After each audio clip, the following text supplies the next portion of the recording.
Hey everyone, if you're just joining us, my name is Cassandra Jaramillo. I'm a reporter here at ProPublica, and I'm joined by my editor, ProPublica editor Ziva Branstetter, and CBS News investigative producer Jessica Kegu. Thanks for inviting us on, Cass. We're so excited to join for this conversation today, and I want to jump right in and just talk about how the landscape has changed 2 years after Roe v. Wade has been overturned. Many things have changed across the country, and one of the things we have dug into is funding by states for crisis pregnancy centers. Texas leads the nation in providing state funding to these types of centers.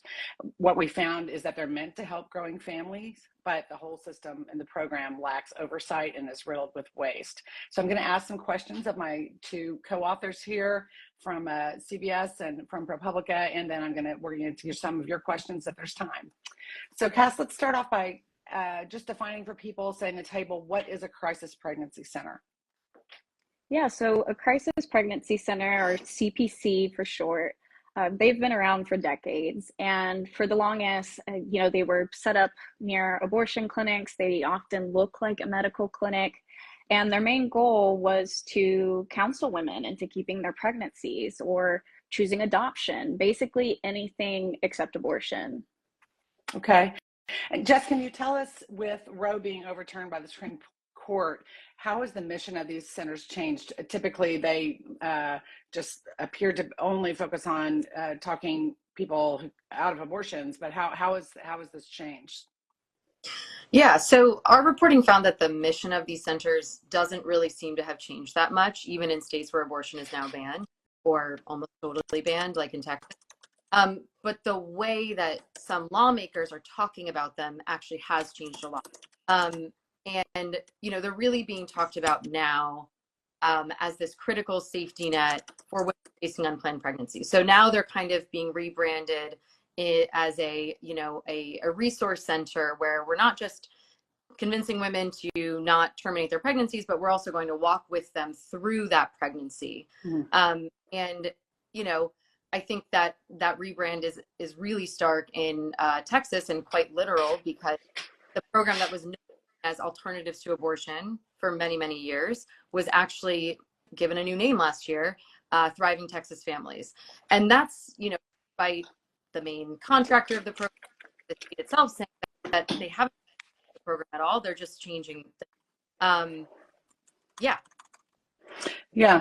that makes sense. So Cass, can you kind of piggyback off of that and talk about why we focused in Texas? It's my understanding that around a dozen states or more are funding crisis pregnancy centers. Again, for our viewers, these are places that did not used to get state funding before around 2010, recent years. So why Texas? And broadly, can you talk about what we found? Yes, so the reason we focused on Texas is that the state of Texas has had an alternatives to abortion program for decades. It started back in 2005 with a relatively modest budget of $5 million, and it's since ballooned to $140 million in 2023. And in the state of Texas, abortion's largely illegal now. So we had this question to figure out, what exactly are they spending their money on with these centers, right? And as lawmakers have touted these centers as critical first lines of aid, we were curious to try to follow the money, as we often do here at ProPublica, and figure out, what are they spending their money on now that abortion is largely illegal in the state of Texas. And the interesting what were some of the challenges? Some of the challenges in this reporting, I gotta say, it took us months and a big team of reporters here at ProPublica and CBS News to answer really basic questions. I gotta give a quick shout out, if I can, to other reporters that participated in this reporting: Jeremy Kohler, Sophie Chu, Caroline Chen, and Kavita Sarana. In addition, with myself and obviously Jessica, we spent months trying to figure out and track down invoices of Texas Pregnancy Care Network subcontractors. And the thing with Texas Pregnancy Care Network is that they basically are the oversight arm of a large part of funding of this program, about 80%. And it turns out that when you have a pass-through entity like TPCN, it becomes very challenging because they aren't the state government, right? To be able to peel back the layers of where the spending was, which was one of the key problems, or one of the key challenges, I should say, in our reporting, is trying to get to the nitty gritty of like how many diapers are being given to babies, and what metrics are there to see how this program is working or helping families. Right. So that finding that not only could we not find out how a lot of this money is being spent, and again, we're talking about more than $100 million of tax money, but that means our findings were that the state didn't know and where tens of millions of dollars are going. So, Jess, can you talk a little bit more about that? Because the way this program works is we have a big, umbrella organization, Texas Pregnancy Care Network, and then a network of about 70 subcontractors. So what did we find about how subcontractors have been spending this money generated by these service fees that they get paid? Yeah. And just to explain a little bit how the payment or fee for service structure works, it's actually it's a common way to pay for services, but usually it's used for things like like Medicaid and services, right? Services that are time bound. In this case, the way that the state is paying these subcontractors, they are giving them $14 every time they hand out something, a material item, whether that's a diaper, it could be an educational pamphlet, it could be some formula, and every time they hand out one of those, they are able to get reimbursed $14. The issue we found is diaper. Well, it could be. I mean, and that's the issue with the lack of oversight that we found that was really stark, is that that accounts for a lot of the money that's going out the door to these subcontractors, and the state has almost no clue how it's being spent. They might know that it's under this broad category of non-medical material goods, but they don't know how it breaks down. So when we tried to answer the question, how many diapers are you giving out to needy families? How much formula are you giving out? How, things like that, we came up against a wall, really. Anyway, so then to get back to your earlier, sure, so that's okay. Spending that money is also a little bit unclear. So they're generating a lot of revenue from these fees, but we did find through analyzing tax records and kind of doing a lot of digging and following the money, in some cases the money's sitting around as a surplus. We found one crisis pregnancy center that had, I think it got over $3 million, $3.5 million over the course of 3 years from the state. And in that same time frame, they only spent $1 million on program expenses.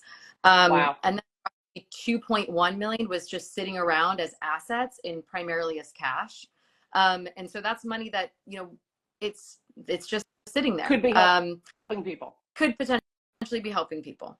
And then another example of how they are using this is to fund their expansion plans. There's a crisis pregnancy center in Corpus Christi that said back in 2022, they were going to use the state money that they get from this program to build a new waterfront facility.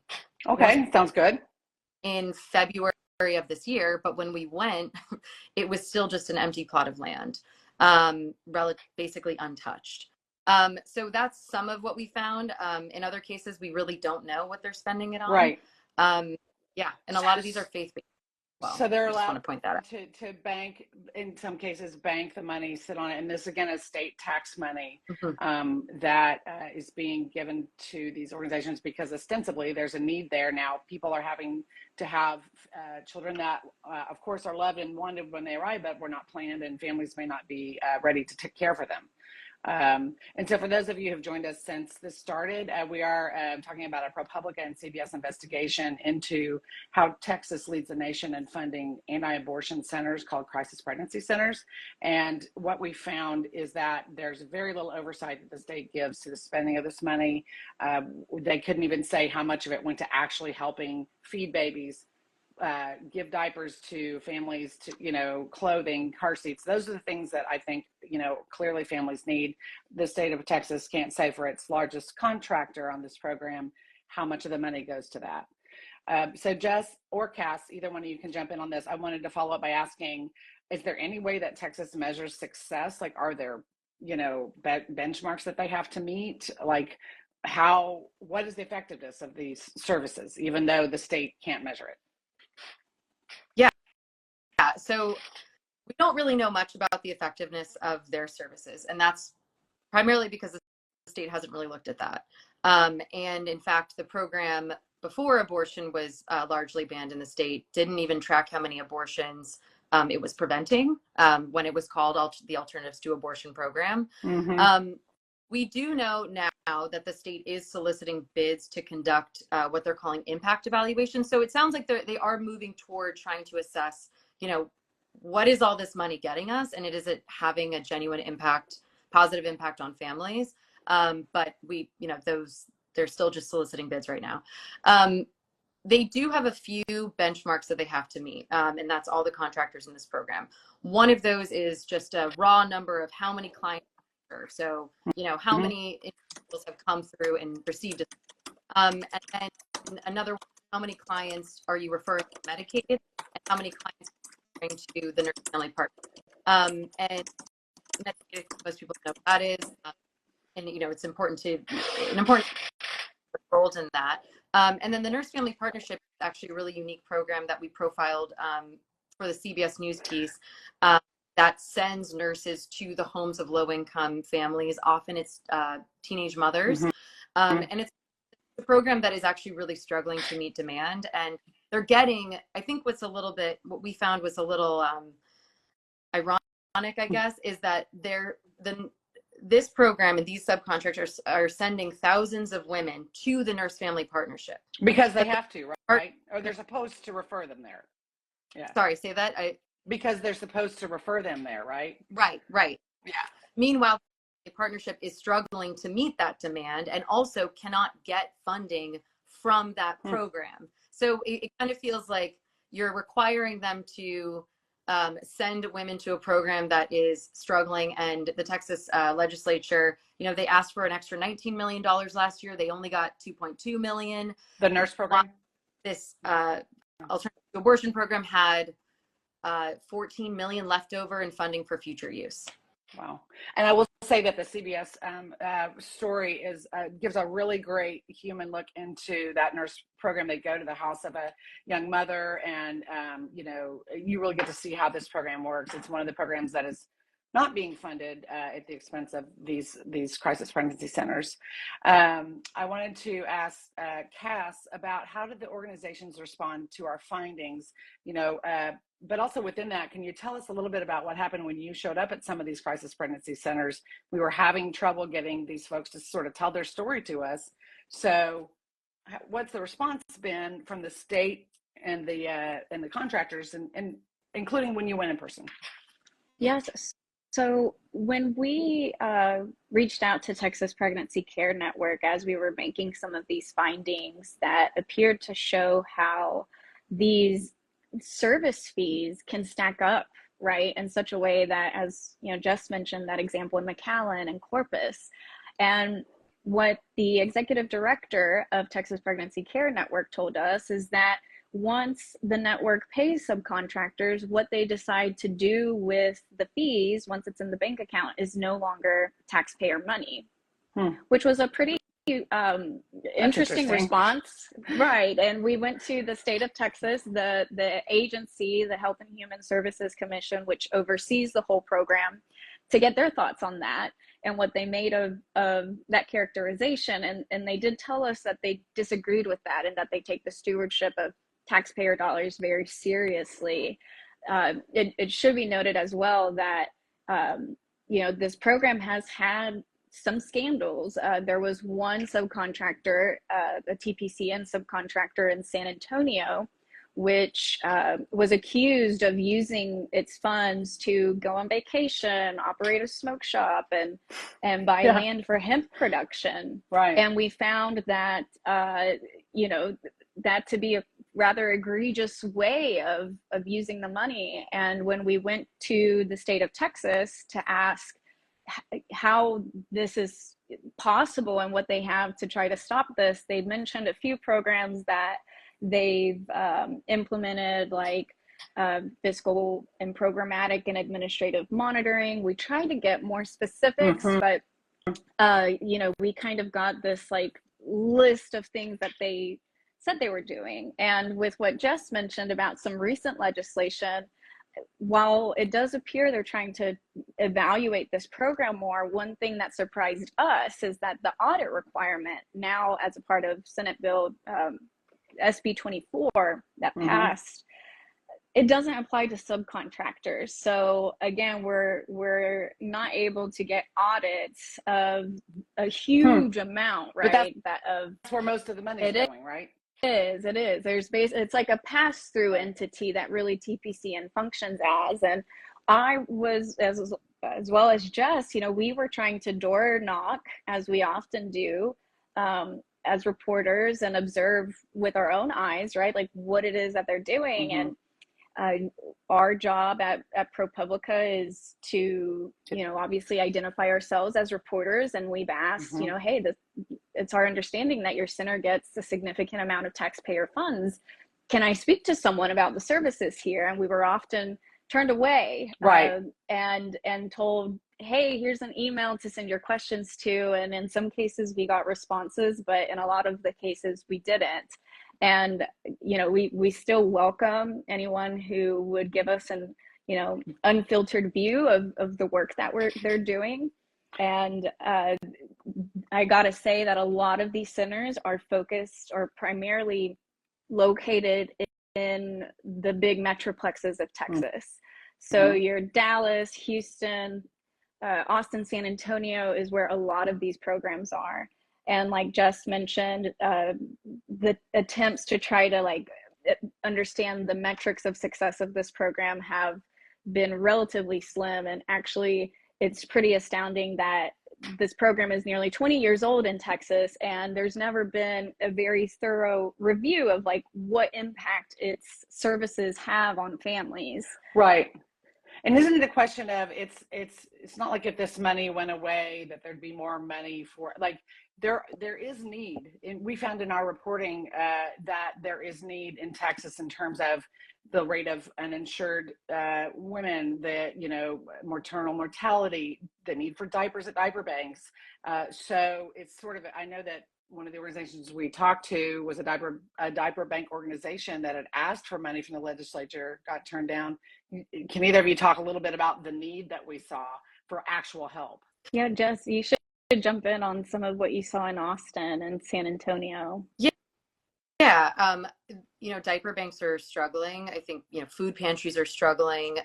Texans are struggling, for a lot of reasons. Inflation, cost of living has just gone up.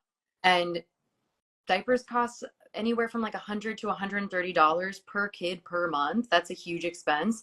So we spent some time, talking to women in these diaper distribution lines, just to make sure that we were understanding what their needs were. And there's a lot of need. Diaper banks, I think I want to point out that there's a difference in the way that bank distributes material aid, and the way that a crisis pregnancy center distributes aid, which is that crisis pregnancy centers require women to take some sort of class or counseling in order to get that material assistance. So it's like you can't just walk in and get it. They want you to earn. It's sort of a earn while you learn. Earn to learn. Yeah, common. And a lot of the diaper banks we spoke with felt like that's not a model that they endorse particularly. They think that you shouldn't be, one woman said you shouldn't be holding a carrot for someone to get something that she sees as a basic need. Diapers are a basic need. Formula, food, etc. So that's that. And some of these people who are seeking help at these centers, first of all, they think that they're a place where they can get help without strings attached. But second of all, they may have several other children. They're perfectly know how to diaper a baby, feed a baby, and yet they're having to sort of go through the motions to get this aid in some cases. Correct. I wanted to jump in real quick, Ziva, on in Dallas, the diaper bank typically works with several nonprofits throughout the city. and they had such a swell of, you know, demand basically to get diapers from the community that they opened up a little pantry hours, even though that's not really in their operations typically. And I was able to, you know, see within my own eyes just how much like people come in and out, you know, for their appointments. And at the diaper banks, what we found is that they typically get much more in supply. For example, at least in Dallas, with what I saw in talking to moms, they would get 75 diapers for free. Didn't have to take a class, didn't have to get counseling.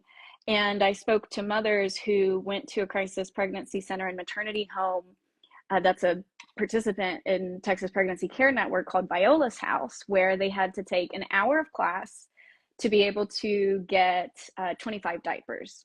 25 diapers, you know, especially if it's a new, I mean, that may be a day, right? A day and a half. Exactly. And so there was also what we saw somewhat of a stark difference in the supply of material aid that we saw mothers get at a diaper bank compared to the crisis pregnancy center. I want to note that this is not, even if you don't live in Texas, this is an important story. If you care about the spending of your tax money, if you care about, you know, the ripple impacts of overturning Roe v. Wade, there's a study in Texas, but it applies in other abortion ban states that said thousands of sort of additional babies are going to be born or being born because of these very tight regulations in Texas, which has a 6-week ban.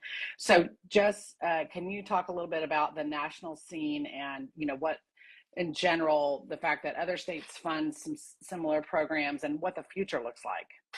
Yeah. So we know that at least 18 other states funnel taxpayer money to crisis pregnancy centers. And we're seeing that the amount of money in each of these states is going up. There are a couple of states that have stopped funding them, but the larger trend is that more money is going to these places, which I think, you know, for a lot of people feels counterintuitive. You know, we're banning abortion, we're restricting access to abortion, but sending more money to the centers that have historically existed to, you know, to convince women not to seek. And I think we talked about this already, but I think it's just really important that we talk about it again, that there is an effort to sort of reframe what they do and what they are capable of, and that they are going to be helping women find jobs, find apartments, get, you know, basically like women that do not feel like they can support a child, that they are going to be there, you know, for everything for them. I think when the lawmaker said we're going to be walking alongside them, right?